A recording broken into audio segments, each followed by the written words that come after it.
and welcome back to Calculus 3 after this long and so much not needed break in the middle of the semester for no reason. We are going to talk about optimization. We are going to talk about minimum and maximum problems. Hopefully we all understand that every shape, that it's a three-dimensional shape that you can lift and pick up, will have the highest point somewhere and the lowest point somewhere. So now we understand that if we have some kind of the domain, it doesn't matter how that domain looks like, there will be a function z which creates that top, which will have multiple minima, multiple maxima, or just one of them, whatever. So if you think about, let's say, the ice cream cone, which is just a cone, that will have absolute max.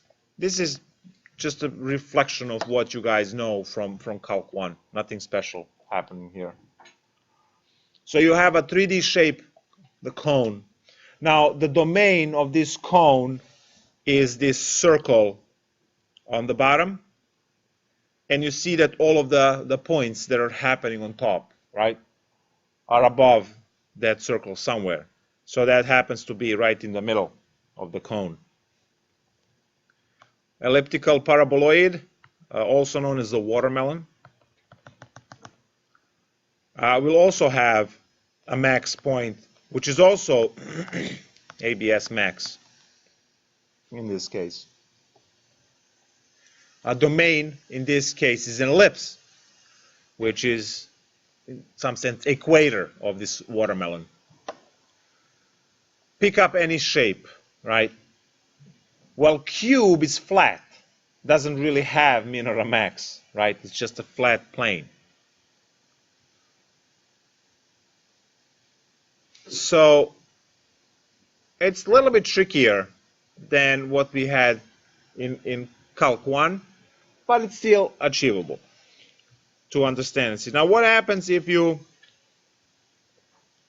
take a look at, well, I don't know if I can draw a camel, but yeah, here are the two humps. There's the tail right there, and the head will go this way, right? It has ears and stuff. So you're looking at this. We are only focusing on this part here, right? And if we, well, now I have to cut the camel right there and there. And it will have some kind of, I guess, elliptical domain right there, whatever. It will have two maximum points, right? So that's, both of those are max points. But then there's this point here.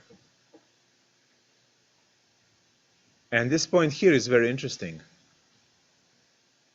It's an extremely interesting point. It looks like it's a min, right? It looks like a min, but it's not a min. It's a very special point. Did anyone read class preps? Yeah. Saddle point, yes. It's a point that it's a min and a max at the same time, depending from which perspective you look at that point. Because that point is going to sit and be a minimum for this red, say, parabola. But then you have this other parabola, which I will say, let's say it's blue, that goes on the other side of the camel and then fall this way. So it's a max if you look from that. So if you're looking straight at the camel, right,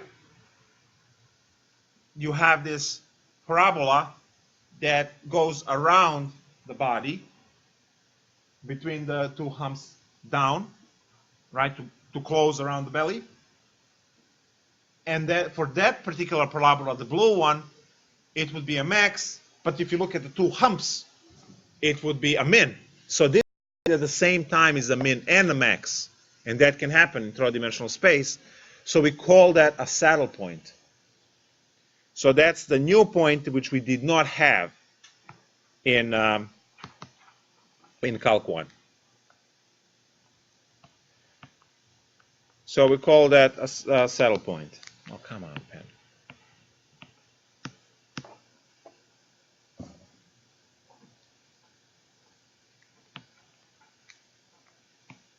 I found this trick that if you go in from a side, it starts working, but now, and I did that twice already, but now it's not working, so I'll have to.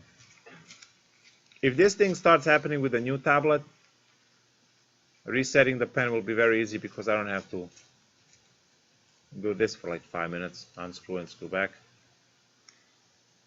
All right, so this point here, let's go purple, call a saddle point. So we can have these three cases. How do you find these critical points? Well, it's going to be the same deal. We know that we are supposed to have a horizontal tangent plane, right? So that happens when our first derivatives are all equal to 0. So we are going to say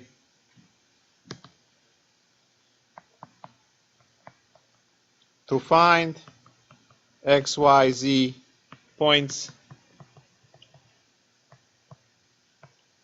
where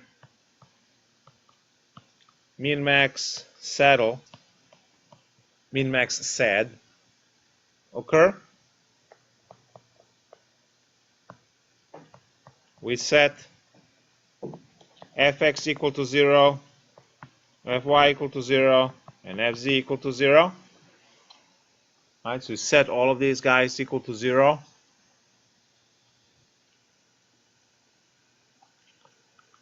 And solve for x, y, and z pairs or triplets, whatever we have. Once you have the points, you have to determine whether they're min or a max or a saddle, and that is determined by that equation which I mentioned earlier, the second derivative, and then partial derivatives as well. Equation which will give you the value d, and then we'll have the rules of what happens. So let's first do a few calculations here. I'm going to pick one of the problems from the back.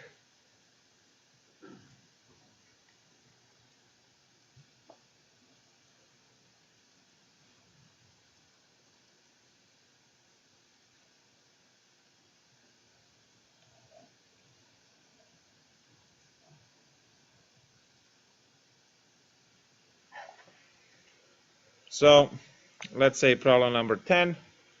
We have that z, which is actually f of xy,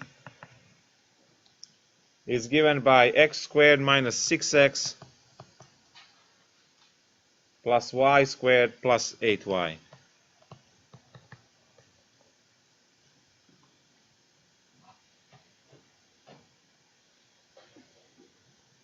I should box this as an important procedure. So now we know what to do. We quickly take fx. What's fx? Very good. What's fy? Awesome. Now, we set each one equal to 0. From here we get that x is equal to 3. And from here we get that y is equal to -4. Now you can get the z by replacing these values. By the way, this one over here is situational, right? If you get x, y, and if you get as implicit form, then you solve each one individually. In this case, it was z equals everything else, so obviously you will not be doing this. I mean, you can. The derivative of z is 1. and 1 cannot be set to 0, so you're not getting any values out of that. To find value z in this case, you will go f of 3, negative 4, so you plug them in, which is going to be 3 squared minus 6 times 3 plus negative 4 squared plus 8 times negative 4, and you will compute your z value, and then you will have the third-dimensional point, which we don't know yet what it is, min or max or whatever. So 3 squared, that's 9 minus 18 plus 16, and then minus 32. So that's negative 16 and 9, negative 25.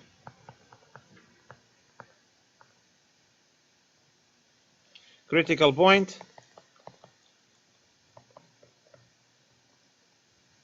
is 3, negative 4, negative 25. I want to make sure. You know what's great? I never set the title. So this is going under the spring break review title, I think.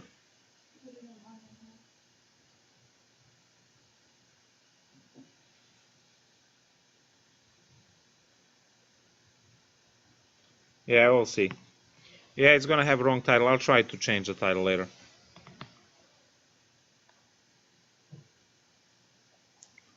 I forgot to put a title.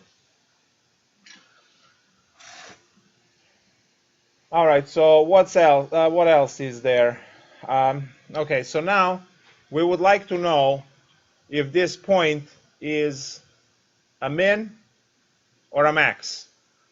We want to analyze the point and see what it is. Now, that is given as the theorem 12.14. So I'm just going to call it a theorem. And this is one that you have to memorize so that you can perform these problems. So we will be calculating the critical points. You know how, right? So we get fx of ab to be 0, and then fy of ab to be 0. So that's what we did above. And then we will calculate this capital D. And capital D is fxx times fyy minus fxy, which is the mixed derivative, squared. And that is going to give you some value, right, when you compute. And now here are the possibilities. So number 1, if D computed at AB is larger than 0, and fxx is larger than 0. So if both are larger than 0, you have a max. Sorry, this one needs to be a min. Then, so if you have D larger than 0 and fxx less than 0, you have a max.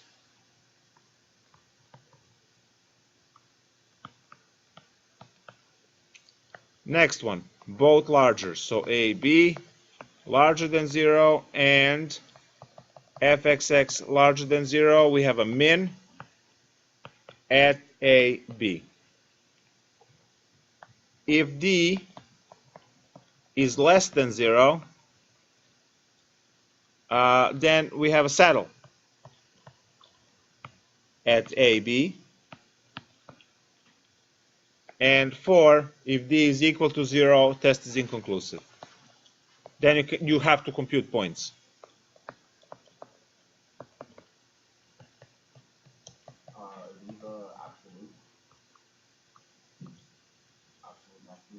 Yeah, they're local, technically. Because you can compute all of them, right? The procedure will spit out, if you have like 5 peaks, like imagine a camel with 5. I don't know how that works, but that's okay. And they're all unequal heights. It will show all 5 max values, and it will show all 5 or whatever number of saddles you have, okay, in between those. So how many? If you have a camel with 5, I just have to draw this one. So let's say, let's arrange it as a So you would have a saddle over here, you would have a saddle over here, but you would also have a saddle over here. Okay, so this is the number of saddle points. 3, 6, 8. So there would be 13 points that if this camel had five humps. Yes? Why are there saddles in the egg? Wouldn't they both be minimum? No, because the... Oh, yeah, if the camel goes this way, right? And then this is where the tail is. You're right, this one should not be a... Yeah, these will only be mins. So I'm just going to take those off. But you would have this one because it goes from a hump down and then a neck. Maybe this one? We're just going to round off. Take these off as well. But I'll keep that one. That's 5 and 5, 10. That's some good thinking. Oh yeah, you're a biologist, that's why. Chemistry, it's close enough. I never considered extra credit is to draw a camel with 5 humps. If you can do good with computer graphics, please. Please do that. What are you going to do tomorrow? Obviously, these problems for about 8 hours, because that's how long they are.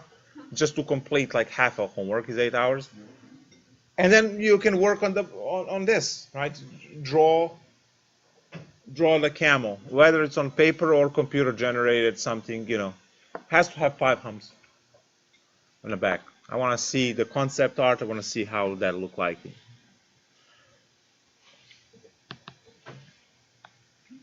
Now, if that's not the best homework assignment we ever got, like, I don't know what is. What if I give yourself a picture of me and I told you I identify as a camel? I don't know how that works, but that's okay. We'll figure it out.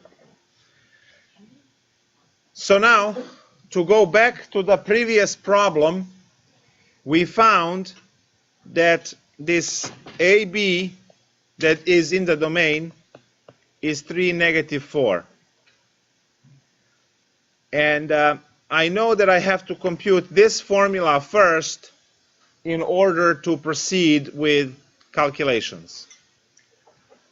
So I need to find fxx, and if I look at fx, it's just 2. And then f of yy would be also 2,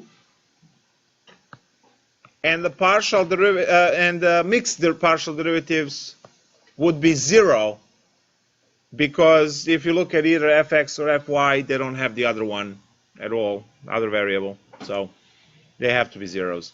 So now to compute this d, well, I know that I should be eventually plugging in 3 and negative 4, but in this case we don't have anything to plug in. It's just 4. This value is always larger than 0, and we also have that fxx is larger than 0, so when they're both larger than 0, we conclude that there is a minimum value at 3, negative 4, negative 25.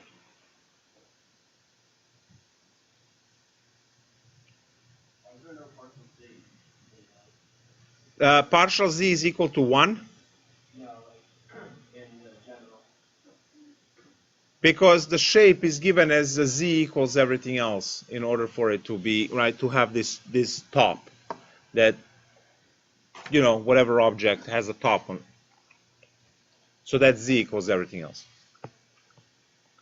All right, now what I'm going to do is give you a problem to enjoy, because you love this stuff so much.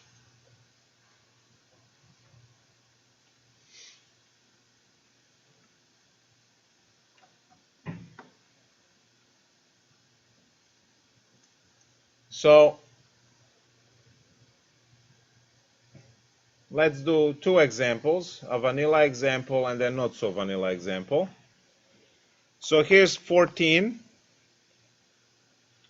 which says that your z, which is actually f of xy. So guys, whatever is given in a problem, you need to recognize that that's the same thing. Is 1/3 x cubed minus 1/3 y cubed plus 3xy. So crank those derivatives, find the points. If you get multiple values for x, you will use each one to compute y's, and then you will do all combinations of those. Did that make any sense? If you get x equals plus minus 1, and you get y equals to 3, then you have negative 1, 3, and positive 1, 3. Right? Is that common sense? And if you had positive, negative 1, and then you had positive and negative 3, you would have 4 combinations. Minus 1, minus 3, positive 1, positive 3, minus 1, positive 3, right? So you have all of them.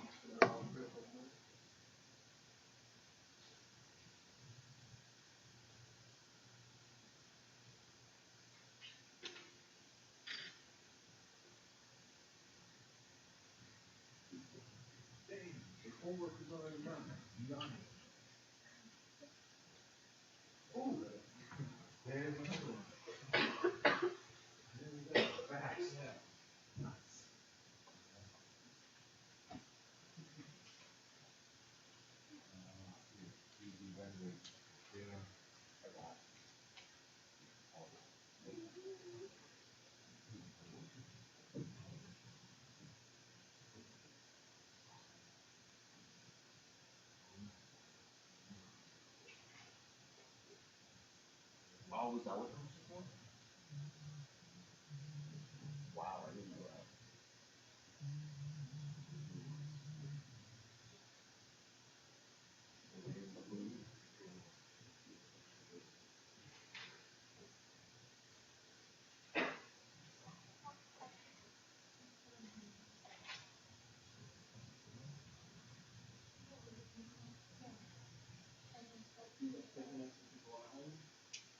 No, you get two equations with two unknowns, which are nonlinear. You learned that all the way in pre-calc 1, section 7.2. It's been 2 years since. So you have two equations, two unknowns, nonlinear, and good luck. Yep. That's just life.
Okay, let's take a look at this together.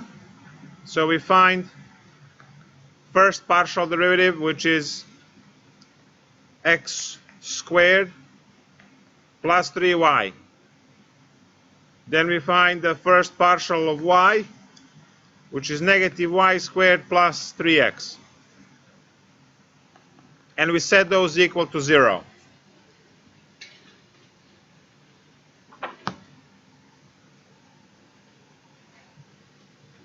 Now, there are many ways in which you can solve this.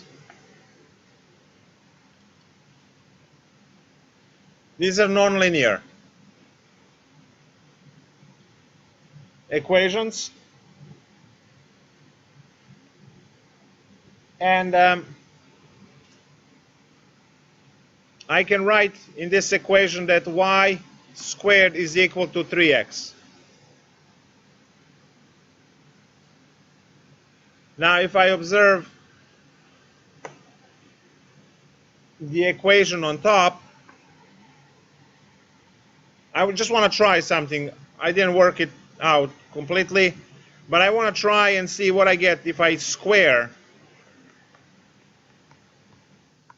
this equation, right? 0 squared, that stays unchanged. So I am solving for y squared in the first equation and squaring the top one. So what do I get? Oh, I'm going to get the middle term. Yeah, well, didn't work out. Doesn't matter. And then we solve for x, which is 1/3 y squared. And then we plug in. So, substitution is your main go-to method to solve these things. So instead of writing x squared plus 3y equals to 0, x is 1/3 y squared, and then we need to square that. Y would be negative. Exactly.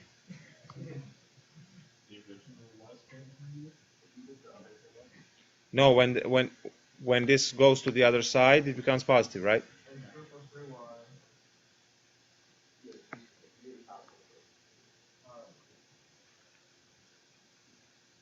And now I have 1/9, that's a g, y to the 4th plus 3y squared equals to 0. We can pull out y squared. We are left with 1/9 y squared plus 3 equal to 0, from where y is equal to 0. And the solutions of the other one are complex, right? Yes.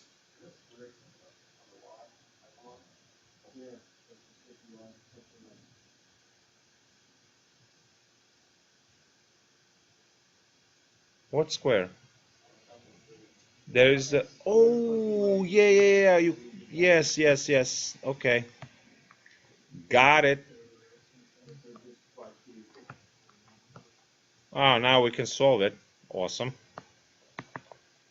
And then we have 1/9 y cubed plus 3 equals to 0. Okay, fine. 1/9 y cubed is equal to negative 3 times 9, so y cubed is equal to negative 27, from where y is equal to cube root of negative 27 is negative 3. So I have two y values. I will plug both of those one at a time to find x's. Now we have this equation that gives us x if you plug in y. So x equals 1/3 y squared. So when y is equal to 0, x is equal to 0.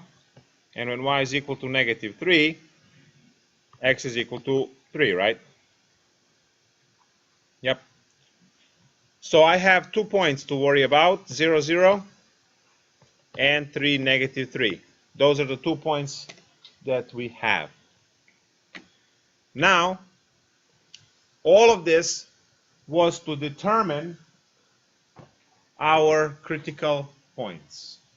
Now we will figure out the second partial derivatives, and then figure out whether these yield min or a max. Yes, sir. So that's on pairs, it's not because you have 2x and 2y and negative Well, no, in some cases you are going to get, when you plug in y equals 0, right, or y equals 1, that x is, x squared equals something. So it really depends. Nonlinear equations can be very tricky. Let me just refresh your memory from pre-calculus. What happens if you have, let's say, a circle and then you shoot parabola through it, right? 1, 2, 3, 4 intersections. You have an ellipse and you shoot another ellipse or a circle through it, right? Again, 4. And those are the ones that line up nicely. So you will have situation when you have to square root both sides, and that is where you put in a plus and minus, and then immediately doubles up the points. As you do these problems tomorrow all day, you will run into those cases. Hey, it's day off. What are you going to do?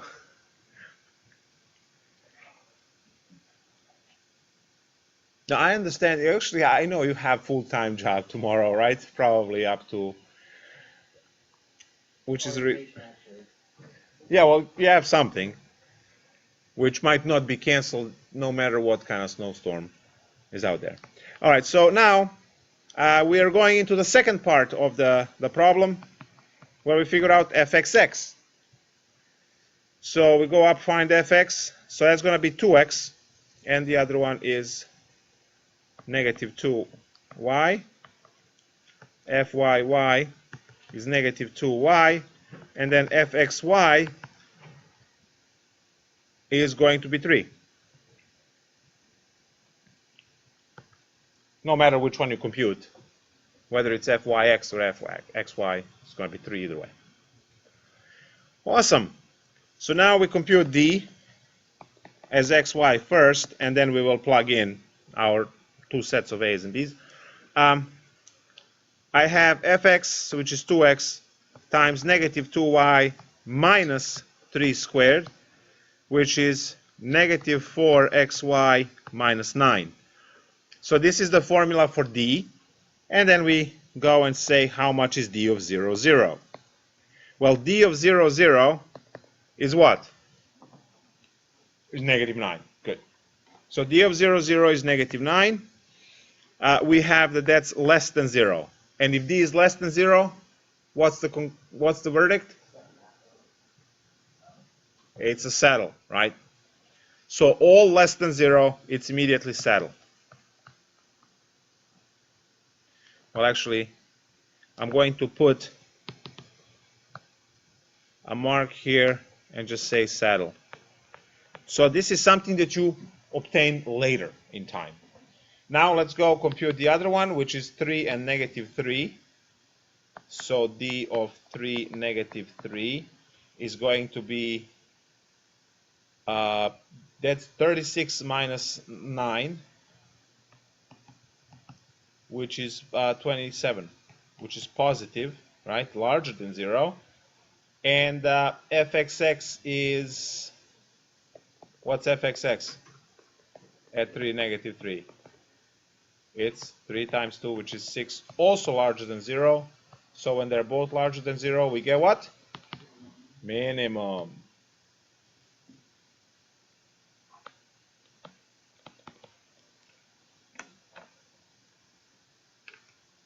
Cool, right?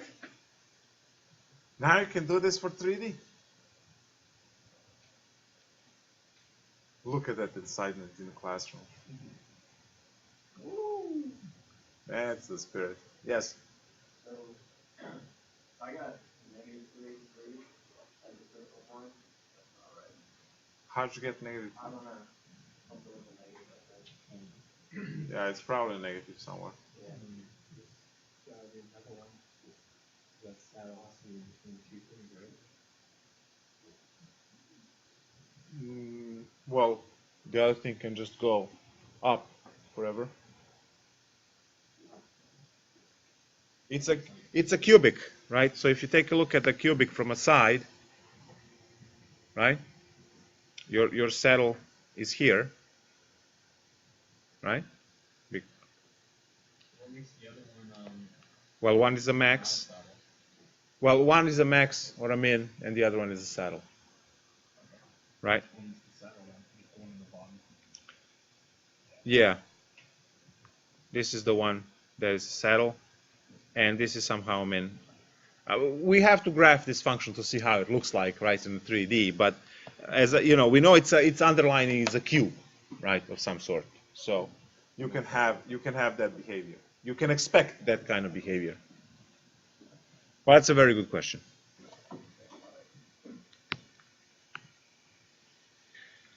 Awesome. Let's see something more interesting for you guys, because these are just boring polynomials. 24 or 27? What do you think? 27 it is. Oh, you know how to pick this.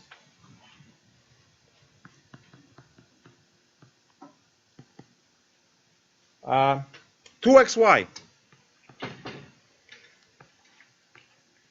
times e to the negative x squared minus y squared.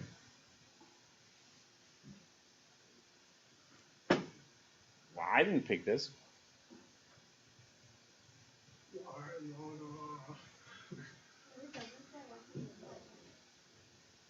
It is. It's not.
how's the product rule working for you?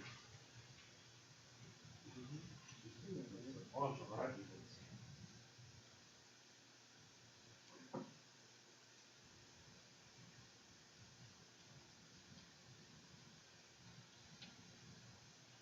I mean, problem like this falls under this category. No one is here. You know what I mean? So, what happened? Yeah, but 2 students per section. You know, right? There was no one else. Well, you're a pair. Yeah, you're a pair with me. So you submit 2 problems. I submit 2 problems. Whatever falls out of half. But this is one of them. Alright, so we're definitely getting 3 problems wrong.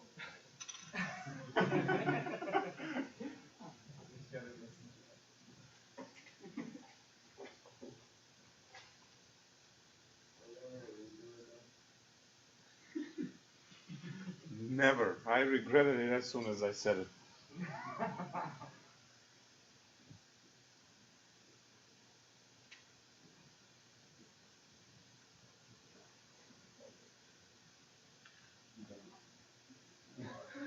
This solves you.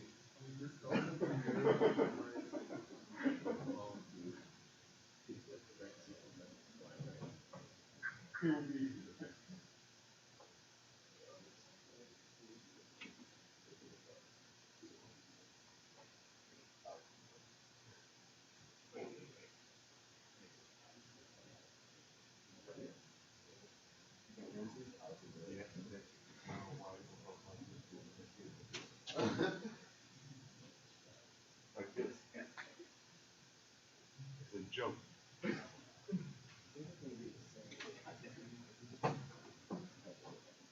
If the equation you have is correct. Yeah, I don't know. I haven't checked that. I just looked at it and it's immediately clear what the solution is.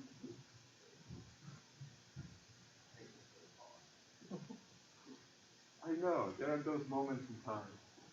Trust me. You more of a problem for a week, and you give up the work of professor. You don't even go professor. That's not somewhere. Because each time you stress out one of it. Other than that. Just for a week. Like I have no more fingernails.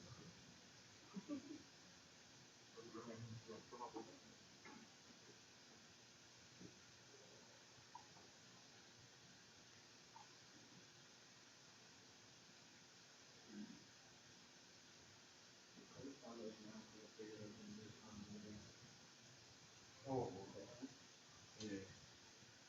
But that's only sometimes if you can solve the first part. Yeah, now If you can't find the points, then looking for the second partial derivatives is pointless, right?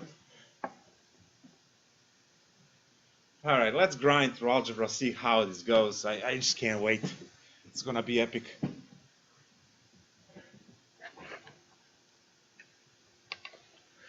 So where do we begin? At the first partial derivative in respect to x. It's a product rule. 2y is a constant, so copy the first times derivative of the second, which is this times the derivative is negative 2x on top, plus copy the second, which is e negative x squared minus y squared times the derivative of the first, which is just 2y. Now when you look at this thing, hopefully you are looking now because this is going to save you hours over the course of homework and lab and exams. An hours of work. Look, this is symmetric equation because you have x, single y, and then this exponent here is both minus x squared minus y squared. So when it's repetitive like that, meaning that you can swap x and y, an equation would stay exactly the same, then your fy is immediately the copy of this by swapping x's and y's. So 2yx minus e x squared minus y squared negative 2y plus e minus x squared minus y 2x. Yeah. Did anyone compute this to confirm that it's this way?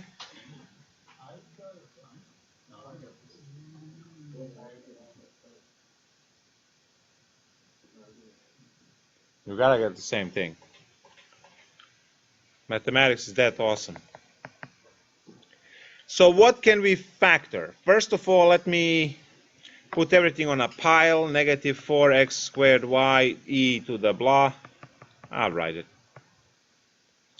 Plus 2y e to the blah. There we go. And then fx is equal to what? I can pull 2y e minus x squared minus y squared, open parenthesis, and what's left is 1 on this one, right? Minus 2x squared. Is that true? Yep. That's it.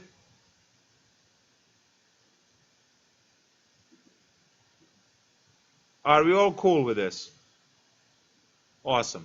Because your fy is going to be the same thing.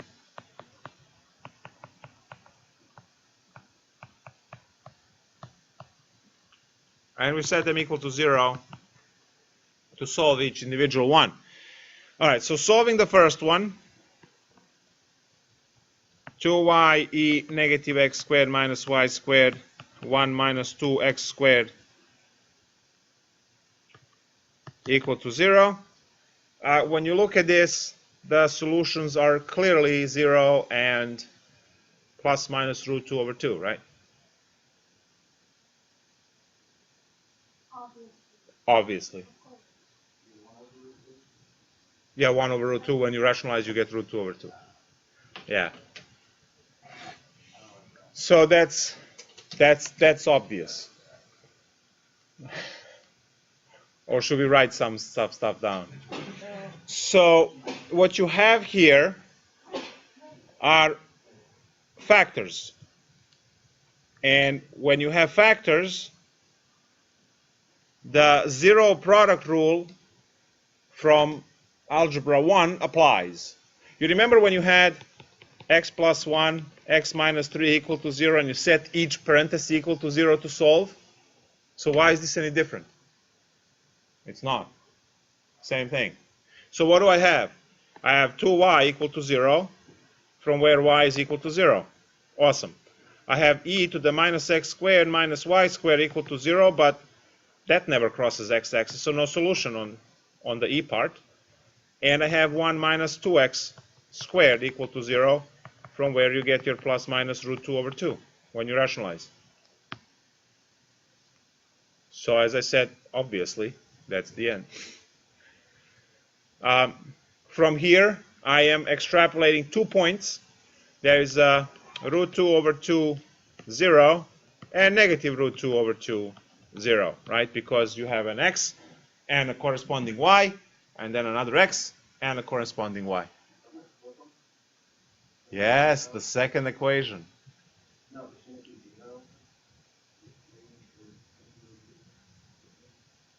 What happened?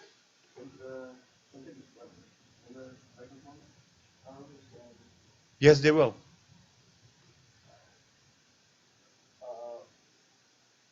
So the square root of 2 over 2. So if x is that, then can't y be anything?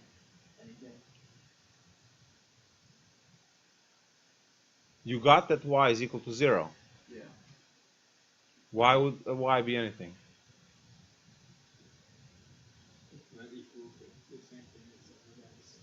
It has to be, look, you're looking for a point, right? So you're looking for all of the points, all of the x's and y's that make this equation 0, right? Mm-hmm. But these are the points where both x and y do that at the same time. So you want it where x and y. Yeah, because if you think about it, let me try and explain this way. Look at this. Behold the cylinder, right? Now, does it have a maximum point? The answer is no. It has a maximum line, right?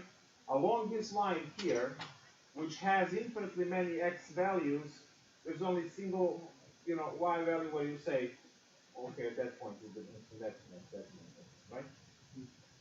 But then, when you have something that has a peak, like that, that's a particular xy, right?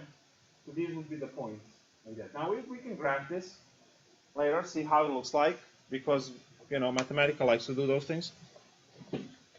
Now for the second equation, in red, since we are swapping x's and y's, we are going to get 0 and root 2 over 2, and 0 and negative root 2 over 2. We have to get the symmetric stuff, but then since x's and y's are swapped, we are just swapping these values. And I have 4 points now, from where you go and you compute your second partial derivatives, your mixed partial derivatives, you put all of that in that one equation, you grind through the points to find whether these are smaller or larger than 0.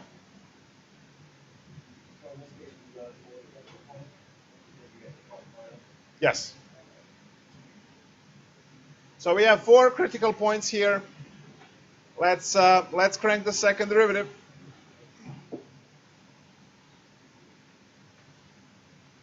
I'll be right back. I'm gonna walk.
Yeah, we're going to break. Yeah. All right, let's take a look at this problem.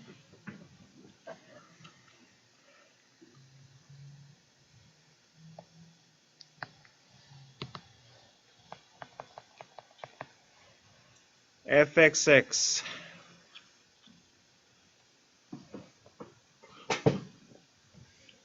again, product rule, right? Copy the first times the derivative of the second, which is negative 4x, plus copy the second times the derivative of the first, which is negative 4 y, xy. So negative 4xy, I'm doing the chain rule right away. E minus x squared minus y squared. Awesome. The whole thing now condensed is negative 8xye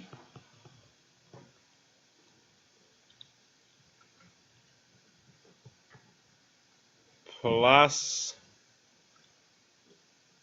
I'm not going to multiply this through actually, I'm going to leave it because I can factor a lot in this form.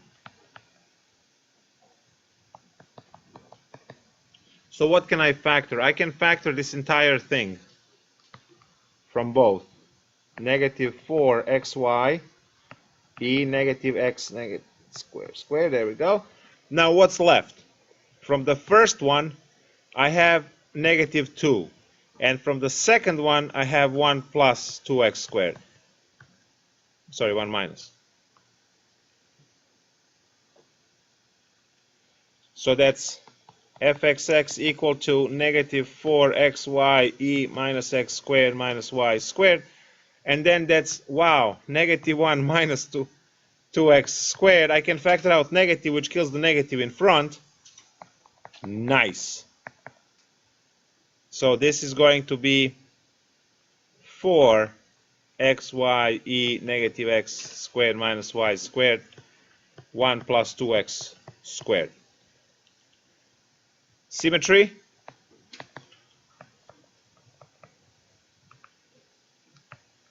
Yep. Symmetric again. And we're actually doomed. We have to do this one. Yes. You got negative 2 after you factor out.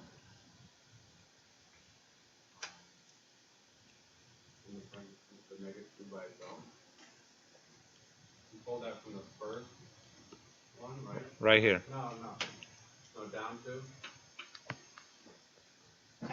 Over here. Yeah, that one. You pull that from the first one, from the line above. Oh, but I factored out negative 4, right? It should be positive. Should be positive 2. Well, there goes my plan. Thank you. Yep, that's a 3. So that's a 3 minus.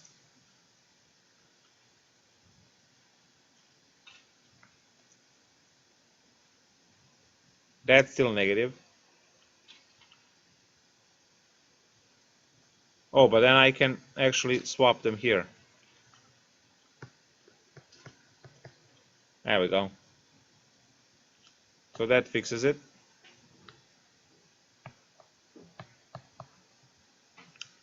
What an awesome problem. Thank you, Joe. No, that's the boss right there. So yeah, when you pull out, yep, positive 2 stays, this stays as is, 2 plus 1 is 3, and then when we swap these two, we get the minus cancels negative, 4xy e to the, awesome. There we go. All right, now partial derivative of fx in respect to y. So we are looking here, and we need to find the derivative in respect to y. Again, it's a product rule.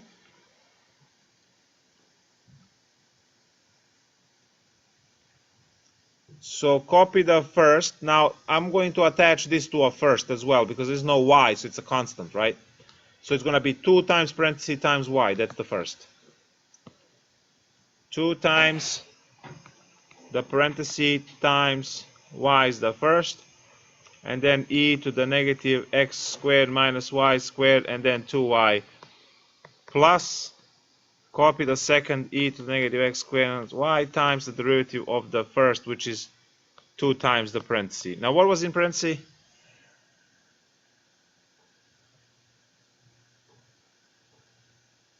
That's 1 minus 2x squared? You don't have to be that excited.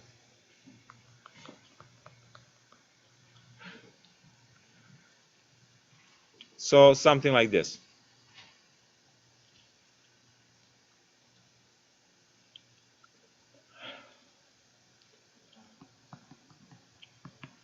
2, 4, y squared times the parenthesis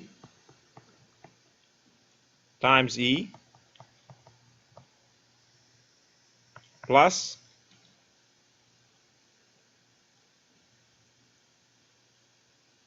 2 times the parenthesis, because I want to factor all of that, times e. So what I can factor out is this one, this one, this one. 2, 1 minus 2x squared e negative x squared minus y squared. And what's left now, that's out 2y squared plus 1.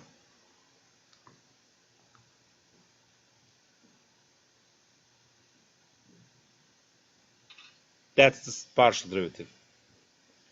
So now what's d? We're about half the way done. Slow. So we have 4xy e negative x squared minus y squared times another 4xy e negative x squared y squared minus all of this squared.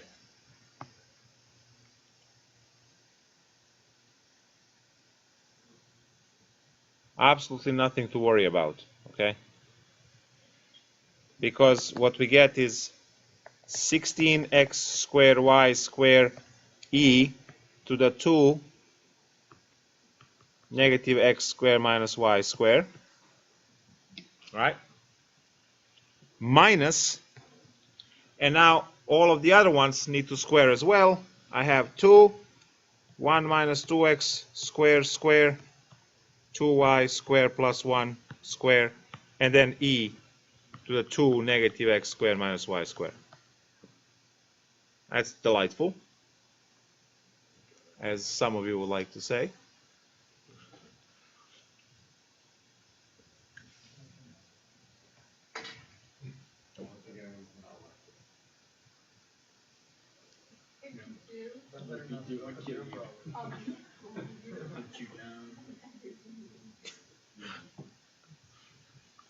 We know who you are. There's only one student that's doing this. Oh yeah.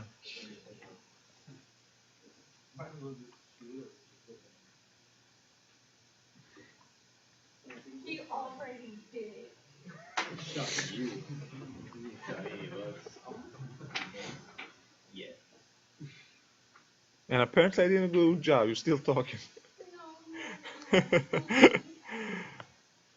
All right, so what we have, I can factor out just a tiny little tag over here, 2 e to the 2 negative x squared minus y squared, and what's left in parentheses is 8x squared y squared minus all of this mess here, which is 1 minus 2x squared, and then 1 plus 2y squared, let's put it right, and those are squared, each one.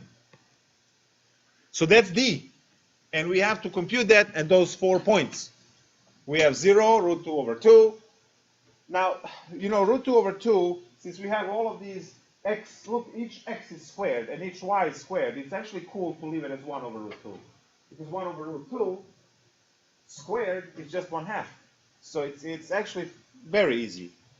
You either have 0 and 1/2 or 1/2 and 0. Because those plus and minus values don't matter because you're squaring everything, right? So all you have to do is to compute through with x being 0, y being 1/2, well, y squared being 1/2, and then swap them. And you will have your d's.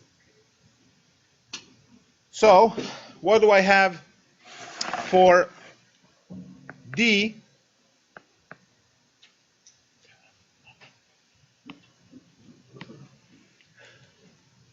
Every time I want to make a point, the pen stops working. I know, it's... I like it. Of course you will. Is your next pen going to be clean? No. And that's why it's going to work. If you want, I could bedazzle it. No. Absolutely not. Are you sure? Yes. Or that glitter.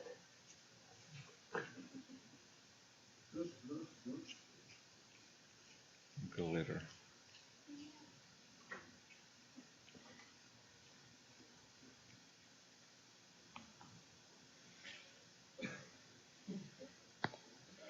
All right, so what's the first point?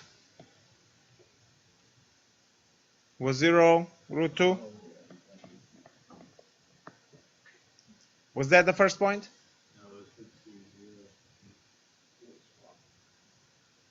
You know what? I'll scroll and I'll risk to lose the pen.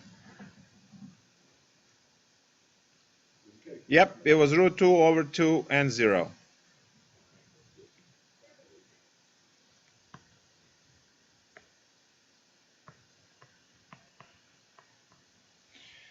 Okay, so now here we go. We're computing this. Every x squared is just 1/2, and every y squared is 0. So I have 2e to the 2 times 1/2 minus 0, that's done, times y 0, so that dies, minus x squared is 1/2, so that's going to be a 0 there, so that all dies, and then whole thing dies, and it's just 0. Inconclusive.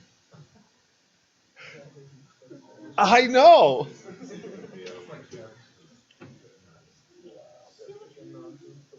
We just did all of this work to get the inconclusive stage.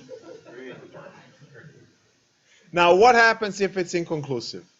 You cry. No, you don't cry. Well, you can graph it, yeah, but what you do is you move slightly away from the point. So you will find the z value. Guys, what you have here, this is the x value, which is a, and this is the y value, which is b. They are in the domain of your object, right? Now, when you plug that in the original equation, it will give you z, which is the point on top. Now, if you move slightly to a side, what happens? You move slightly to a side, you get, this is root 2 over 2, and let's say it goes 0.1. Right, so just move a little bit on a side. Well, the z value computed at that point is either going to be a smaller or larger z than the z you get for this. If it's a smaller z, then this is a max, right? Because it will be higher. And if it's a smaller z, right, it will be min. That's how it is. So for inconclusive cases, you are stuck with calculations. How do you know that there's no point? Well, derivatives existed, everything was smooth and, well behaved. You know that it's a well behaved function. There are no vertical asymptotes. Because you see how a function looks like, right? You see it's only have e to the x. That doesn't have vertical asymptotes. There are no denominators. What you say it's valid, and you have to be cautious about that if you have denominators, which create vertical asymptotes and, things like that. In this case, cliffs, right? But in this case, these functions are very well behaved. This function is very well behaved. So we have no issues in that respect. So there you go. You picked an awesome example. Now, just due to symmetry, guys, all 4 points will be inconclusive. All 4 of them. Because they all, whenever you have, or actually maybe not. When x is 0, this dies, this dies. No, that survives. When x is equal to 0, that survives.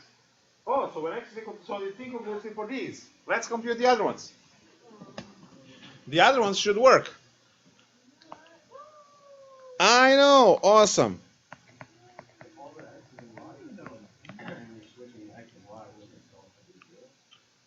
No, because these are not the same.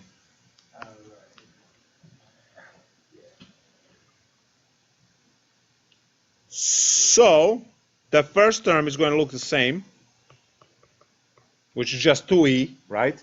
E to the first power. Now, over here we have 0 minus, since x is equal to 0, first parenthesis is 1 squared, which is 1. And the second parenthesis is 2 squared, right? Yep, 2 squared. So that's 2e times negative 4, and we get negative 8e. Come on. That's less than 0. And now we compute fxx at 0 root over 2. Now fxx is somewhere over there. There it is.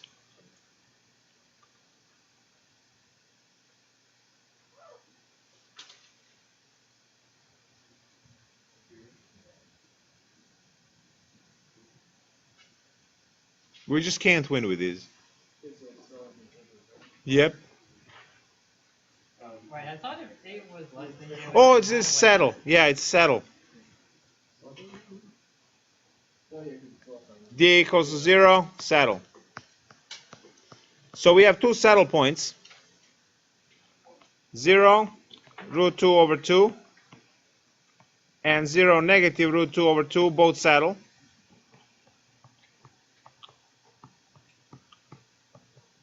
And the other ones we actually have to compute.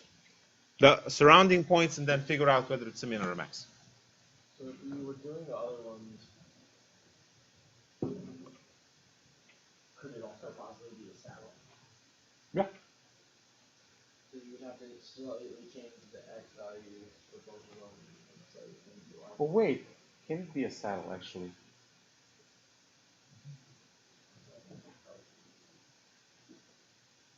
Good.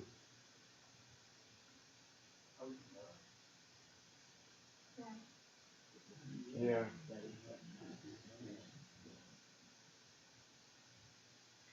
Yeah, you will have to compute 4. I mean, you just want to look at a graph and what kind of know. Obviously. All right, you want to go take it? Okay. All right, guys. So we'll take a 5-minute break to cool off. When we come back, more of the same. We're not doing the problem? Here we are. Oh, that's more the same. Not the same. World will work. Because now we have differentials and we have Lagrange parameter lambda, and then we have possibly 3 nonlinear equations. So I hope you brushed up on life. All right, I'll stop this stream, and then we will resume with 12.9 when I come back. And just remind me to put a title in, because this one went without a title.